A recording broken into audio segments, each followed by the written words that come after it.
आमे प्रारंभिक समय गोटे विषय पवित्र आत्मा जहाँ प्रकाश करुचंती जदि आमे निजर यौवन काल रे आमर सृष्टिकर्ता को स्मरण करिबा परमेश्वर को खोजिबा आरंभ करिबा परमेश्वर उद्देश्य आम जीवन रे प्रकाशित हेबा आरंभ होई जिवो।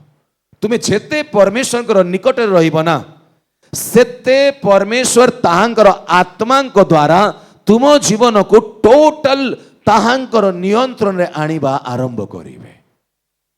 तुमे कोठी जीवार अछि कोठी जीवार नाही एहा भी परमेश्वर का आत्मा तुमको जणाइबे।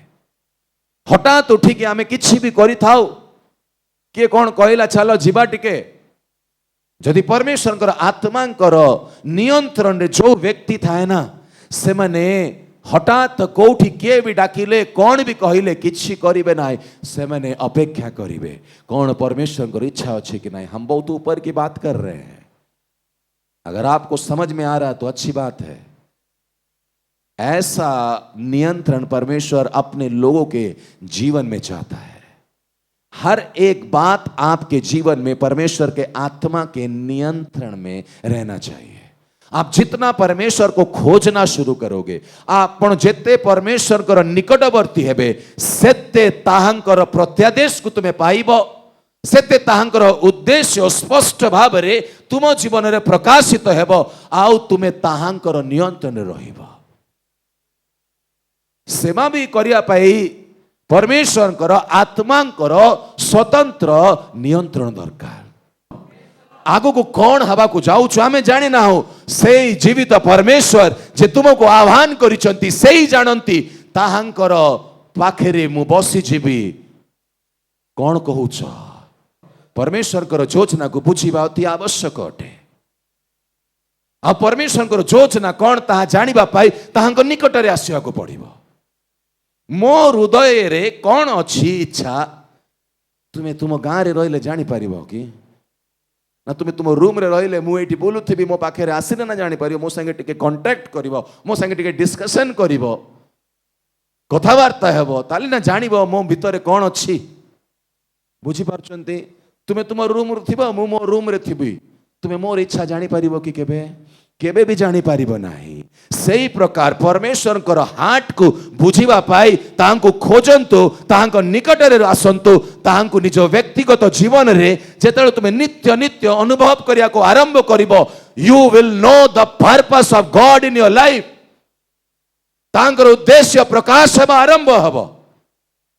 तुमे रहिबो दूर रे केवल संडे चर्च आसीबो इच्छा हेले वाक्य सुनिबो ध्यान याडे साडे थिबो आ तुमे परमेश्वर निकटवर्ती तुमे मने करूछ कि ताहांकर ना नेले तुमे ताहांकर निकटवर्ती नाही किंतु तुमे जाहांकर ना नउछ ना ताहांको निज जीवन रे जेतले अनुभव करी आरंभ करिवो ताहांकर उपस्थिति तुम संगे रे चालिवो you will experience the presence of God in your life you will know the heart of God.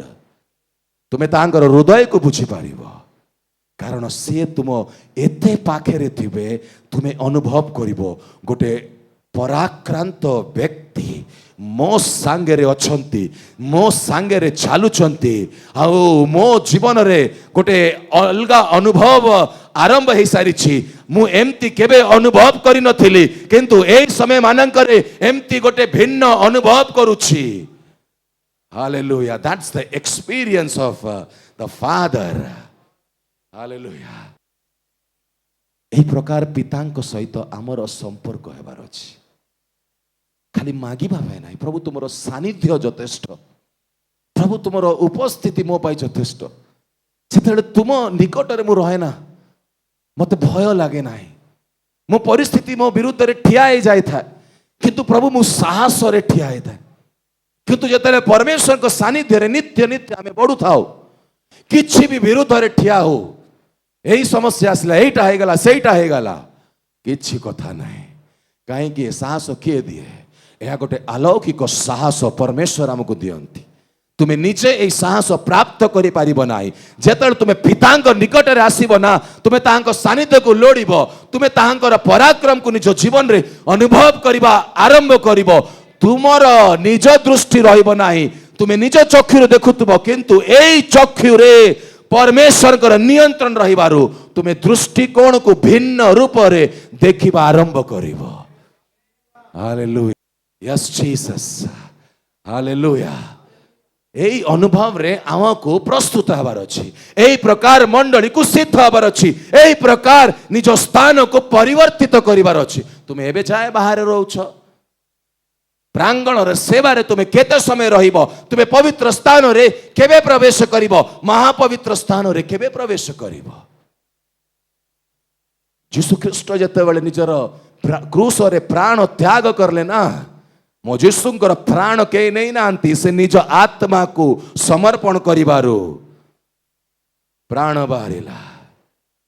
Car अधिकार नहीं यीशुंकर प्राण नेबा पाई, तांको निजे समर्पण करिया को पड़िला।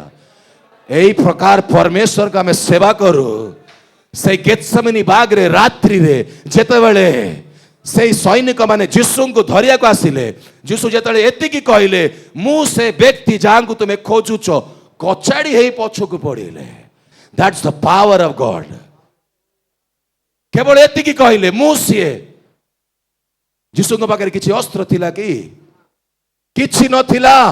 सैनिक पाखरे अस्त्र थिला, किंतु केवल आम यीशु आम प्रभु जे सर्वशक्तिमान एतिकी कहले मु ही से व्यक्ति तुम्हें जहां खोजुछ, कछाड़ी हे पड़ी गले। से निज को समर्पण करिबारु ही से मैंने यीशु को धरि पारिले। That's our Lord. तुम्हें ख्रीष्टंकर सत्यता को केबे जानिछ कि? केबे बुझिछ? केबे बुझिबा पाई प्रयास करिछ? कौन से साधारण मनुष्य तुम्हें ताहां मने करूछ कि से सुप्रीम अथॉरिटी रछंती, से मानव जाति पाई गोटे महत्व कार्य को संपन्न करिले। हालेलुया। एई प्रकार परमेश्वर को आमे सेवा करूछु। सही परमेश्वर निकटवर्ती हेबा पाई निज जीवन को नित्य नित्य समर्पण करंतु। You will know the will of God in your life. तुम्हें ताहांकर उद्देश्य को जानिबा आरंभ करिबो। ए प्रांगण रो सेवा रे तुम्हें रुह नाही। जेते बेले निज प्राण को यीशु समर्पण करिले, मंदिर रो पर्दा ऊपर तळु छिरी गला। कौन बुझुछु तार रहस्य? महापवित्र स्थान रे जोठी पिता परमेश्वर कर उपस्थिति ओल्हाए, जोठी केवल महाजाजक वर्ष रे थरे प्रवेश करे, जो विषय मनुष्य मानक ठारू दूर होइथिला, सेई विषय यीशुंकर प्राण त्याग द्वारा आम पाई उन्मुक्त हो गला। हालेलुया। आज तुम्हें सही स्थान रे प्रवेश करि पारिबो जदि तुम्हें ताहां खोजिबा आरंभ करिबो। तुम्हें खोजिबा आरंभ तो करो ना। तुम्हें कौन खोजुछ एबे जाए? किए तो चाकरी खोजुची, किए तो कौन खोजुची? प्रभु को तुम्हें केबे खोजिबो? तुम्हें जहाँ करियार अछि करो, किंतु प्रथमे परमेश्वर को खोजिबा आरंभ करो। हालेलुया। तुमरो जीवन परिवर्तन हो जिवो। तुमरो जीवन जेमती अछि सेमती रहइबो नाही। तुमरो स्थान बदली जीवो। तुम्हें तुमरो आत्मिक परिचय को प्राप्त करि नबो। तुम्हें कौन पाई भारग्रस्त व्यतिव्यस्त निजर जागतिक परिचय पाए।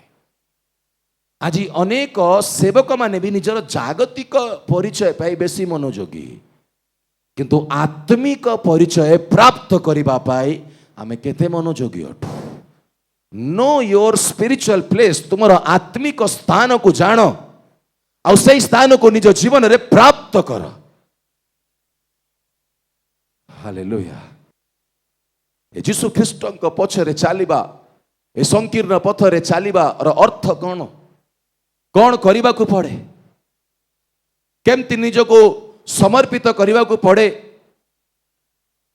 जेमती भौतिक समय रे इस्राएली माने मिस्र रु बाहरिले आ ताहांको जीवार कोठी थिला?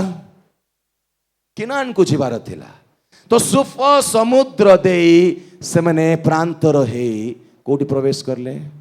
किनान को। आत्मिक भाव रे आमे जे पापर दासत्व रे अछु, जो शरीर आमको नियंत्रण करुछि, जलर बाप्तिस्म द्वारा एई पापमय शरीर को समाधि दिया जाए। समाप्त हैला। Our old nature ends there. आ जेतेबेले आमे जळरू उत्थापित हो आमे नुआ जीवन को व्यतीत करिबा पाई निजको समर्पण करू आउ पवित्र आत्मा कर दान को प्राप्त करू। तुमे जदि मन परिवर्तन करिब आ जलर बाप्तिस्म नब ताहाले तुमे पवित्र आत्मार दान पाइब। एई पवित्र आत्मांकर दान तुमर साहाय्यकारी अटंती जे तुमको जीशुंकर पथरे चलेइबा पाई साहाय्य करिवे। कारण भौतिक भाव में इस्राएली मानंको भौतिक किणान को प्रवेश करिया गला, किंतु आमे जे आत्मिक आमको आत्मिक स्थान रे अर्थात आत्मिक किणान रे प्रवेश करिवार अछि। Hallelujah, praise the Lord. से स्थान आम पाई निरूपण आउ से गोटे संकीर्ण पथ। वाक्य यह कुए संकीर्ण पथरे चलिबा पाई प्राणपण कर। ठीक अच्छे कि नहीं? कौन कर? प्राणपण कर।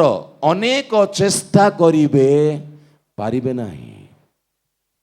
एई मिस्र रु जो मैंने बाहरी थिले ना, केवल जिहोशुआ आउ कालेब जो मैंने मिस्र रु बाहरी थिले से माने ही किनान को पहुंची पारले। आमे कहा को भयभीत करूना हो किंतु समर्पित हबार अछि। हालेलुया। एही पथरे चलिबा समय रे अनेक कष्ट क्लेश दुख आसीबो, अनेक विपरीत परिस्थिति आसीबो, अनेक दुष्ट जो माने बाप्तिस्म नहीं जीशुंको पाई समर्पित हो जाती दुष्ट योजना नहीं कि आसे, किंतु तुमको युद्ध करी ताहाको परास्त करिया को पड़िबो। युद्ध केमती करिबो? वाक्य अनुसार। हालेलुया। ए जिहोशुआ जो माने प्रांतर रे जन्म होइतिले ना से मानंको किणान रे केमती प्रवेश कराइले? युद्ध करिके। ए युद्ध बिना तुमे सही स्थान रे प्रवेश करि पारिबो नाही।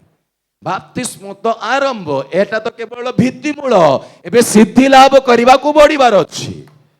देखंतु जो माने बाप्तिस्म नेबा को जाउचंती अथवा जो माने निज निज मंडल रे बाप्तिस्म नेबे अर्थात जो माने बाप्तिस्म नहीं सारी समस्ते एही सत्यता को बुझिबा दरकार कि भित्तिमूल स्थापित हैला परे कार्य सरी नहीं, कार्य सरी नहीं। ताहापरे गृह को निर्माण करिया को पड़े। Hallelujah, praise the Lord. या परमेश्वर को दया ए सत्यता आमको से प्रकाश करूचंती। तुमे जदि एई सत्यता को गांभीर्य भाव में धरिब नाही तुमे केबे भी सत्य पथरे चली पारिब नाही। ए बिल्डिंग को उत्तम भाव में निर्माण करियार अछि। ए जीवंत जल जहाँ नदी स्वरूपे बहु अछि, जहाँ परिष्कार जल बहु अछि, ए जल रे निकटवर्ती पान करिया को तुमको आसीबा को पड़िबो।